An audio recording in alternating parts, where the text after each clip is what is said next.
When I woke up and realized that the lifestyle I was leading no longer aligned with what mattered most to me, I knew I had to make some big changes. There were things that I would need to stop doing, and there were things that I would need to do differently.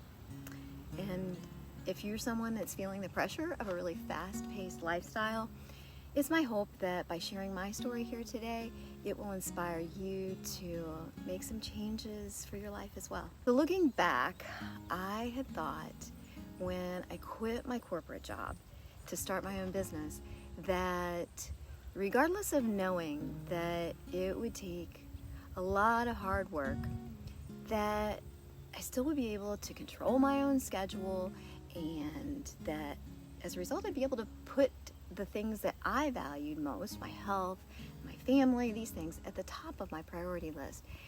And it seemed to me that I was doing that until I wasn't. Or until I realized that I wasn't doing this good enough for me. And waking up to this realization, it wasn't easy. I really didn't want to believe it, because a portion of me felt like in some ways that I had failed at what I was trying to do.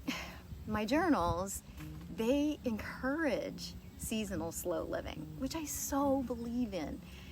Yet somewhere along the way, that business of creating these had started to seep further and further into my life. This video is about the changes that I made to get my time back and to more fully embrace my own teachings and the teachings of the women in those journals. So the first thing that I knew that needed to happen was I needed to tame that social media monster, as I started calling it, of its massive consumption of my time.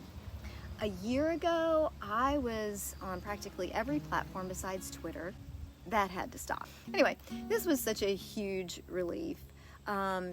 It freed up a lot of time, and it allowed me to be able to create more content here on YouTube.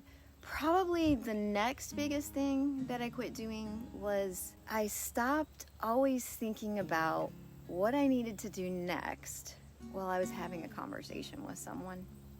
Now, this was something that I really hadn't let myself be aware of, because it doesn't feel good. I mean, I guess I realized, because I was so focused on trying to get through my to-do list each day, that when I had conversations with friends or family, I wasn't being a very good listener. Often, these conversations would happen and they'd take place, when I'd be standing up, maybe in the kitchen. So I'd be like ready to get on to the next thing, or I'd start to multitask and do something during the conversation, just so that I could keep being productive. And looking back, this is something that I really regret. I mean, you never know how much time you'll have with the people you love. So it's really important not to squander it. On a more positive note, it made me feel really good recently when the other day my mother told me that she had noticed the change in the way that I was spending time with her. Now I sit down and I listen and I have a conversation, and it feels really good. I feel more deeply connected with her and my husband and my friends, because I'm no longer hurrying through our time together. So another thing that I quit doing was expecting so much productivity out of myself each day. Now, to keep things from falling apart, I did have to spend a fair amount of time first changing up the way that I worked and simplifying my processes, both my work processes as well as those personally. And I also did an extensive amount of decluttering, both physically, a lot digitally too. And then I took the time that I should have taken a long time ago to get really organized. And then, rather than fill up my schedule with the time I saved through these efforts with more productivity, as I would have done in the past, I have consciously limited the number of tasks that I plan to accomplish each day. And this allows me to be able to slow down, to contemplate more, to brainstorm how to do things better more often, and just to enjoy life more. And honestly, I feel like I've been more creative in my work as a result too. Work, it had actually started to creep into my evening and weekend hours, and now I generally don't let that happen anymore. Sometimes if I'm kind of on a creative roll, I might keep going, but usually I give myself a hard stop when I call it quits when I'm getting ready to start making dinner. And thinking about meals, back when I was in corporate, I had gotten to the point where almost every lunchtime I would continue to work right through. I would eat, but I would continue to work while I was eating, just trying to get more done, trying to accomplish more things. And sometimes I still find myself wanting to be distracted like that because it had become such a habit for so long. So I find myself wanting to like read while I'm eating or look at my phone or something, particularly when I'm alone. But now 95% of the time when I eat, I simply eat.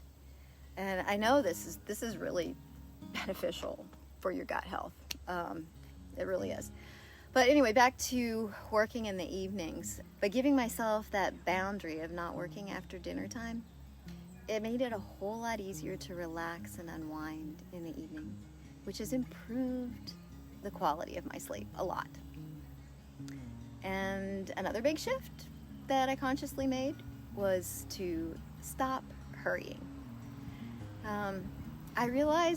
I didn't even realize how much I was doing this until I decided to consciously slow down. Does anyone else notice that their normal pace is often hurry? I know in my online community, The Art of Intentional Living, in our last Slow Living Challenge, there were quite a few people that could really relate to this. And speaking of the community challenge, my next Slow Living event is going to be September 3rd through the 5th. This will be a 1-hour call each night over Zoom, and I've been really busy putting together my ideas and some materials for this, and I am really excited about how it's all coming together. So if you find yourself curious to learn more about slow living and to learn a framework for how you too can get from where you are today to a life with a slower pace, then be sure to find out more and sign up at the link in the description of this video. This is going to be a free event, and I'd absolutely love to see you there. Anyway, back to stopping hurrying. I began to recognize that I had developed patterns over years of this hurrying. I walked fast, I drove fast, I even noticed that I was eating fast. I mean, I did everything in a hurry. And this was definitely a habit that took some time to change, as it was so ingrained from me having been acting like the Energizer Bunny for so many years. So I had to train my body to physically slow down. And honestly, at first it felt a bit uncomfortable. But what I did notice after a period of time was that my stress level had dropped.